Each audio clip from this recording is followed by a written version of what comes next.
సనాతన ధర్మంలో ఎంతో మంది దేవతల కోసం ఎన్నో స్తోత్రాలు ఉన్నాయి.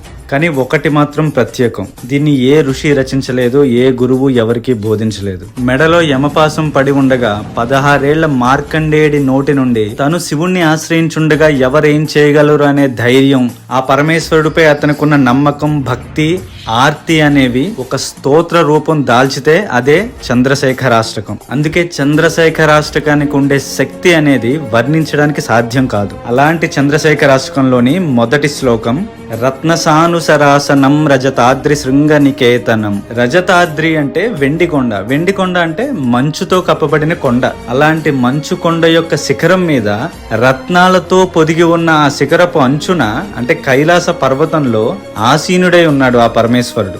ఎలా ఆసీనుడై ఉన్నాడు అంటే సింజినీకృత పన్నగేశ్వరం అచ్యుతానల సాయకం. సింజినీకృత పన్నగేశ్వరం అంటే మణులతో కూడిన ఈ సృష్టిలోనే అత్యంత భయంకరమైన, అత్యంత శ్రేష్టమైన సర్పం ఏది అంటే వాసుకి. అలాంటి వాసుకిని ఆభరణంగా ధరించి ఉన్నట్ట. అచ్యుతానల సాయకం అంటే అచ్యుత అంటే శ్రీ మహావిష్ణువు. లోకాలను నడిపించే శ్రీ మహావిష్ణువును బాణంగా ధరించట, అగ్ని బాణంగా ధరించి ఏం చేశాడు అంటే క్షిప్రదగ్ధ పురత్రయం త్రిదశాలయైరభివందితం. త్రిపురాసురులు అనే 3 రాక్షసులను వాళ్ళ పురములతో సహా వాళ్ళ 3 ఒకే యాక్సిస్ లోకి వచ్చినప్పుడు ముందు మనం చెప్పుకున్న ఒకే ఒక్క బాణంతో 3ని కొట్టాడు. త్రిదశాలయైరభివందితం. ముల్లోకాల్లో ఉన్న దేవతలు, రాక్షసులు, మానవులు, పశుపక్షాదులు సమస్తం ఆయనకు నమస్కరించేవాడు. అలాంటి చంద్రశేఖరమాశ్రయేత్ మమ కింకరిష్యతి వయ్యమ.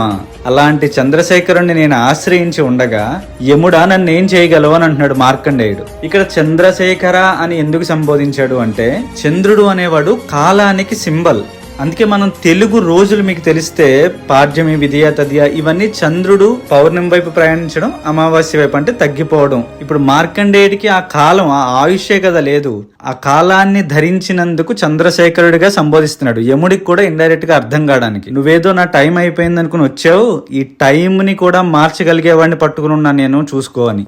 చంద్రశేఖరాష్టకంలోని 2వ శ్లోకం, పంచపాదప పుష్పగంధ పదాంబుజద్వయ శోభితం.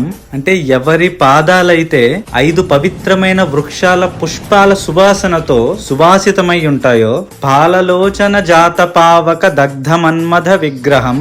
అంటే ఒకసారి మన్మథుడు శివుడికే కోర్కెలు పుట్టించడానికి మన్మథ బాణం వేసినప్పుడు శివుడు ఆ మన్మథుణ్ణే తన 3వ కంటితో భస్మం చేశాడు. ఇక్కడ మార్కండేయుడు ఆ ఈవెంట్ ని ఎందుకు గుర్తు చేస్తున్నాడంటే మన్మథుడు అనేవాడు అందరిలో కోర్కెలు పుట్టించి ఆ కోర్కెల ద్వారా అందరి పుట్టుకకు కారణమైనవాడు. అలా ఇండైరెక్ట్ గా జననకారకుడైన మన్మథుణ్ణే భస్మం చేసినవాడు.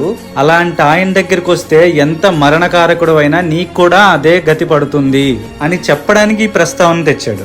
భస్మ దిగ్ధ కళేబరం భవనాశనం భవమవ్యయం.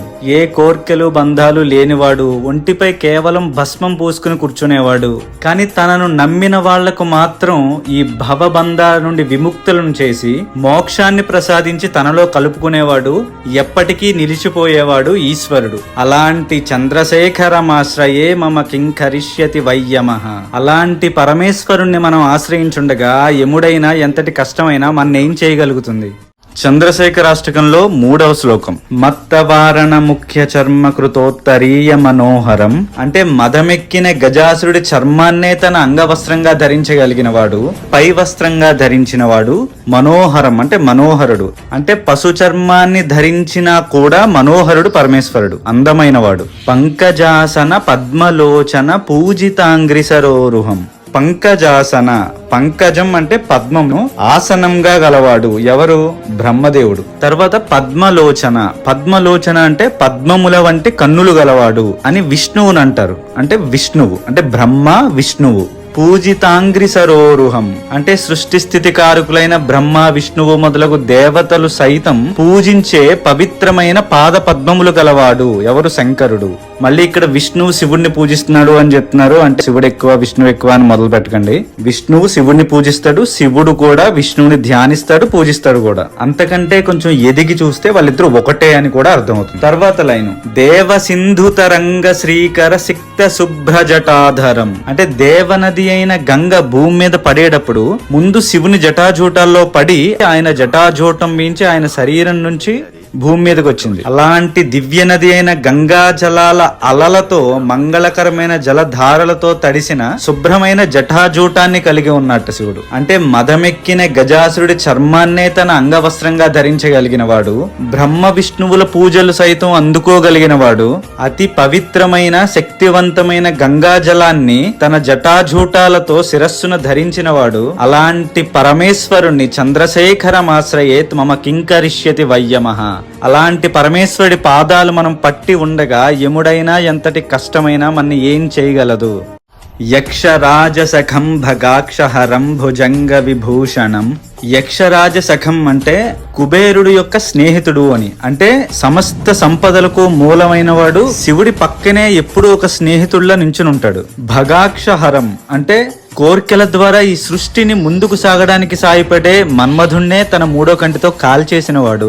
భుజంగ విభూషణం అంటే మృత్యు సమానమైన సర్పాలనే తన మెడలో ఆభరణంగా ధరించగలిగిన వాడు. శైలరాజసుతాపరిష్కృత చారు వామ కళేబరం అంటే పర్వతరాజు కుమార్తెగా జన్మించిన పార్వతీదేవి, లోకమాత అయిన పార్వతీదేవిని తన వామభాగం అంటే తన ఎడమ వైపుగా కలిగిన వాడు. అంటే శివుడి ఎడమ వైపు అంతా అమ్మవారు. క్షేళ నీలగళం పరస్వధ ధారిణం మృగధారిణం.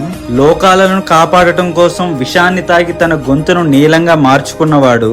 ఒక చేత్తో పరశువును, ఇంకొక చేత్తో మృగధారిణం అంటే జింకను ధరించిన వాడు. చంద్రశేఖరమాశ్రయేత్ మమ కింకరిష్యతి వయ్యమః. అలాంటి పరమేశ్వరుణ్ణి ఆశ్రయించి ఉండగా యముడా నన్నేం చేయగలవు అని అడుగుతున్నాడు మార్కండేయుడు. చంద్రశేఖరాష్టకంలోని 5వ శ్లోకం. కుండలీకృత కుండలీశ్వర కుండలం వృషవాహనం. కుండలీకృత అంటే అద్భుతమైన చెవి కుండలాలు ధరించిన వాడై, కుండలీశ్వర కుండలం అంటే ఆ రకంగా అద్భుతమైన చెవి కుండలాలు ధరించి కుండలీశ్వరుడయ్యాడు. కుండలీశ్వరుడుగా ఎక్కడున్నాడు అంటే తూర్పు గోదావరిలో కుండలీశ్వరం అనే ఒక ఊరుంటుంది. అక్కడ ఈశ్వరుడు కుండలీశ్వరుడుగా ఉంటాడు. చాలా మంది వినే ఉంటారు. చాగంటి గారు కూడా చెప్పారు కాశీకి సమానమైన క్షేత్రం అది అని. వృషవాహనం. వృషవాహనం అంటే వృషభాన్ని, నందిని వాహనంగా కలిగి ఉన్నవాడు. ఎవరు? ఈశ్వరుడు. తర్వాత లైను నారదాది మునీశ్వర స్తుత వైభవం భువనేశ్వరం అంటే నారదుడి దగ్గర నుండి అనేక మంది ఋషి పుంగవులు మునుల చేత స్తుతింపబడేవాడు. భువనేశ్వరం అంటే ఈ 14 భువనాలకు అంటే అన్ని లోకాలకు ప్రభువైన వాడు, అన్ని లోకాలను పాలించేవాడు. ఆయనే పరమేశ్వరుడు. అంధకాంతక మాశ్రితామర పాదపంశమనాంతకం. అంధకాంతక అంటే అంధాసురుడు అనే రాక్షసుణ్ణి అంతం చేసిన వాడు. ఇక్కడ 1 రాక్షసుణ్ణి అంతం చేసిన వాడుగా, 2 అంధకాంత అంటే మనలో ఉండే అంధకారం అనే అజ్ఞానాన్ని కూడా నాశనం చేసి మనకి జ్ఞానాన్ని ప్రసాదించగలిగిన వాడు ఈశ్వరుడు. ఆశ్రితామర పాదపం అంటే నువ్వే దిక్కు స్వామి అని ఆయన్ని ఆశ్రయించిన వాళ్లకు, అది దేవతల, రాక్షసుల, మనుషుల, వేరే ఏ జీవరాశి అయినా సరే ఆయన్ని ఆశ్రయించిన వాళ్ళ కోర్కెలు తీర్చడమే ఆయన పని. తర్వాత శమనాంతకం. శమనాంతకం అంటే అన్ని కష్టాలను అంతం చేసేవాడు. అంటే నీకు ఎంత బాధ ఉన్నా, ఎంత కష్టం వచ్చినా ఆయన పాదాలు ఆశ్రయించే వరకే అవి ఉంటాయి. తర్వాత చంద్రశేఖరాష్టకంలోని 6వ శ్లోకం. భేషజం భవరోగిణామఖిలాపదామపహారిణం. భేషజం భవరోగిణం అంటే మనం సంసారం అనే ఈ జీవితంలో పడే కష్టాలకు, దుఃఖాలకు అన్నిటికీ మందు, మెడిసిన్ పరమేశ్వరుడు. అఖిలాపదామపహారిణం అంటే అన్ని ఆపదల నుండి మనల్ని కాపాడేవాడు, అన్ని ఆపదలను హరించగలిగేవాడు పరమేశ్వరుడైన శివుడు. తర్వాత లైను దక్షయజ్ఞ వినాశనం త్రిగుణాత్మకం త్రివిలోచనం. దక్షయజ్ఞ వినాశకం వీరభద్రుడై దక్షయజ్ఞాన్ని నాశనం చేసిన వాడు. ఎందుకు నాశనం చేశాడు? నిరీశ్వర యాగాన్ని చేశాడు దక్షుడు. అంటే ఈశ్వరుడు లేకుండా యజ్ఞం చేశాడు. ఏ యజ్ఞ ఫలమైనా చివరిగా చేరుకునేది ఆ పరమేశ్వరుడు పాదాలని. అలాంటి పరమేశ్వరుడు లేకుండా యజ్ఞం చేస్తే ఇంకా దాన్ని యజ్ఞం అని ఎందుకు అనడం? అంటే ఈశ్వర శాసనానికి అగేన్స్ట్ గా వెళ్ళాడు. అందుకని ఆ ఈవెంట్ ని గుర్తు చేస్తున్నాడు మార్కండేయుడు. త్రిగుణాత్మకం త్రివిలోచనం అంటే 3 గుణాల యొక్క రూపమైన, అంటే సత్వగుణం, తమోగుణం, రజోగుణం అని 3 ఉంటాయి. ఆ 3 గుణాలు ఆయనే. ఇంకో పక్క ఆ 3 గుణాలకు అతీతుడైన వాడు కూడా ఆయనే. త్రివిలోచనం అంటే 3 కన్నుల గలవాడు. సూర్య చంద్రులు 2 కళ్ళు అయితే 3వ కన్నును అగ్నినేత్రంగా కలవాడు. భక్తి ముక్తి ఫలప్రదం సకలాఘ సంఘ నిబర్హణం. భక్తి ముక్తి ఫలప్రదం అంటే నిజానికి మనలో ఈశ్వరుని యందు భక్తి పుట్టాలన్నా అది ఆయనే మనకి ప్రసాదించాలి. అలా ఈశ్వర భక్తి మనకి పుట్టింది అంటే మన ఎన్నో జన్మల అదృష్టం. అలా ఆయన మీద భక్తిని పెంచేలా ఆయనే చేసి ఆ భక్తి ద్వారా మనకి ముక్తిని అంటే శాశ్వత శివ సన్నిధిని కలిగించేవాడు కూడా ఈశ్వరుడే. సకలాఘ సంఘ నిబర్హణం అంటే ఎన్నో కోట్ల జన్మల నుండి మనలో పేరుకుపోయి ఉన్న పాపాలన్నింటినీ దగ్ధం చేయగలిగిన వాడు, దగ్ధం చేసి ఆయనలో మనని కలుపుకోగలిగిన వాడు పరమేశ్వరుడు. మరి అలాంటి పరమేశ్వరుడి పాదాలను నేను ఆశ్రయించుండగా యముడా నన్ను ఏం చేయగలవు, నన్ను ఎలా తీసుకెళ్లగలవు అని అడుగుతున్నాడు మార్కండేయుడు. చంద్రశేఖరమాశ్రయేత్ మమ కింకరిష్యతి వయ్యమః.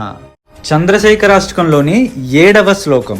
భక్తవత్సలమర్చితం నిధిమక్షయం హరిదంబరం. భక్తవత్సలం ఆయన్నే ఆశ్రయించిన భక్తులు అంటే ఎంత ప్రేమో ఆయనకి మనం చెప్పలేం. అంత వాత్సల్యాన్ని చూపిస్తాడు భక్తుల మీద. భక్తవత్సల మర్చితం అంటే సమస్త లోకములయందు దేవతలు, రాక్షసులు, మనుషులు, సమస్త జీవగణాలు ఎవరిని అర్చిస్తాయంటే ఈశ్వరుణ్ణే. నిధిమక్షయం ఆయన భక్తులపై చూపించే వాత్సల్యం కూడా ఎలా ఉంటుందంటే అక్షయం, అసలు అంతు లేదు.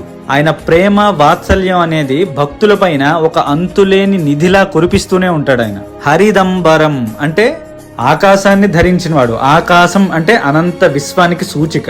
ఆ విశ్వం మొత్తాన్ని ధరించినవాడు. అందుకే ఆయన దిగంబరుడు అంటాం ఆయన్ని. లోకమంతా ఆయనే ఉన్నాడు. ఇంకా ఆయన ధరించాల్సిన అవసరం ఏం లేదు. ఆయనే లోకం, ఆయనే ఈ 14 భువనాలు, ఆయనే ఈ సృష్టి మొత్తం.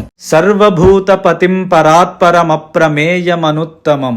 సర్వభూత పతిం అంటే ఈ 14 భువనాల్లో ఉన్న ప్రతి భూతం అంటే ప్రతి జీవికి పతిం అంటే ఆయనే ప్రభు. ఎంత చేసినా చివరికి మనం కలవాల్సింది ఆయనలోనే.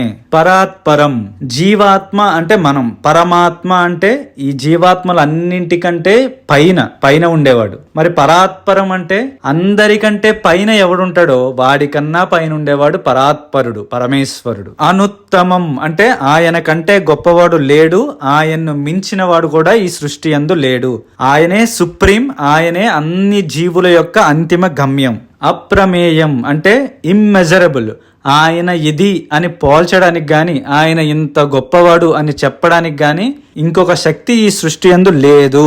అందుకు ఆయన పరమేశ్వరుడు. తర్వాత లైను సోమవారిన భూహుతాసన సోమపాద్యఖిలాకృతిం అంటే ఎవడైతే భయంకరమైన విషాన్ని, అలాహలాన్ని తన గొంతులో పెట్టుకున్నాడో, ఎవరిలో అయితే సమస్త సృష్టి దాగి ఉందో, ఎవరైతే చంద్రుణ్ణే తన తలపై ధరించి ఉన్నాడో అలాంటి చంద్రశేఖరమాశ్రయేత్ మమ కింకరిష్యతి వయ్యమః. అలాంటి పరమేశ్వరుణ్ణి నేను ఆశ్రయించుండగా యముడా నన్నేం చేయగలవు అని అంటున్నాడు మార్కండేయుడు. ఇంకా యముడికి ధైర్యం బతికే ఉందంటే శివుడు రావాల్సిందే కదా మరి. చంద్రశేఖరాష్టకంలోని 8వ శ్లోకం. విశ్వ సృష్టి విధాయకం పునరేవ పాలన తత్పరం.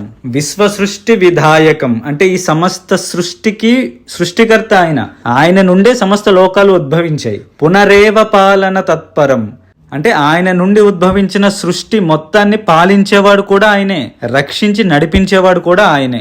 సంహరం తమపి ప్రపంచమశేష లోక నివాసినం అంటే ఆయనే సృష్టించాడు, ఆయనే నడిపించాడు. తర్వాత ఈ సృష్టి మొత్తాన్ని తనలో తీసుకుని సమస్త సృష్టికి విశ్రాంతి కలిగించేవాడు కూడా ఆయనే. ప్రపంచమశేష లోక నివాసినం అంటే ఈ ప్రపంచం అంటే ఈ సృష్టిలో ఉన్న అనేక లోకాల్లో ఉన్నది ఆయనే. ప్రతి అణువు పరమేశ్వర స్వరూపమే. క్రీడయంత మహర్నిశం గణనాథ యూధ సమన్వితం. క్రీడయంత మహర్నిశం అంటే పగలు రాత్రి అని చెప్పి ఈ సృష్టితో ఆటలు ఆడుకుంటూ ఉంటాడు ఆయన. మళ్ళీ ఒక్కడే కాదు, గణనాథ యూధ సమన్వితం అంటే గణపతి, విఘ్నేశ్వరుడు మొదలైన గణాలన్నింటితో కూర్చుని పగలు రాత్రి అనే ఆటలాడుతూ ఉంటాడు ఈ సృష్టి మొత్తంతో. మరి అలాంటి పరమేశ్వరుడి పాదాలను ఆశ్రయించి ఉంటే చంద్రశేఖరం ఆశ్రయేత్ మమ కింకరిష్యతి వయ్యమ. అలా సమస్త లోకాలను తన కంటి చూపుతో ఆడుకునే పరమేశ్వరుడి పాదాలను నేను పట్టుకుని ఉంటే నువ్వు నన్ను తీసుకెళ్దామని వచ్చావు, ఎంత అమాయకుడు అయ్యా యముడా అని మార్కండేయుడు యముడితో అంటున్నాడు. అది శివభక్తిలో ఉండే ధైర్యం. శివుణ్ణి ఆరాధించి శివుణ్ణి తన గుండెల్లో పెట్టుకున్న భక్తులకు మాత్రమే ఉండే ధైర్యం ఇది. ఇంత పవర్ఫుల్ అయిన చంద్రశేఖరాష్టకాన్ని ఎవరైనా ఈశ్వరుడి ముందు కూర్చుని చదివితే వాళ్ళకి మృత్యు భయం అనేది ఉండదు. రోగాల నుండి గాని శత్రువుల నుండి గాని ఎవరైనా భయాలతో ఉంటే చంద్రశేఖరాష్టకం పఠించడం అనేది వాళ్ళకి బ్రహ్మాస్త్రం. ఇంకా కేవలం మృత్యు భయాన్ని తొలగించడమే కాదు, సకల ఐశ్వర్యాలను ఆరోగ్యాన్ని కూడా ప్రసాదించే అద్భుతమైన స్తోత్రం ఇది. ఓం నమః శివాయ. హర హర మహాదేవ. శంభో శంకర.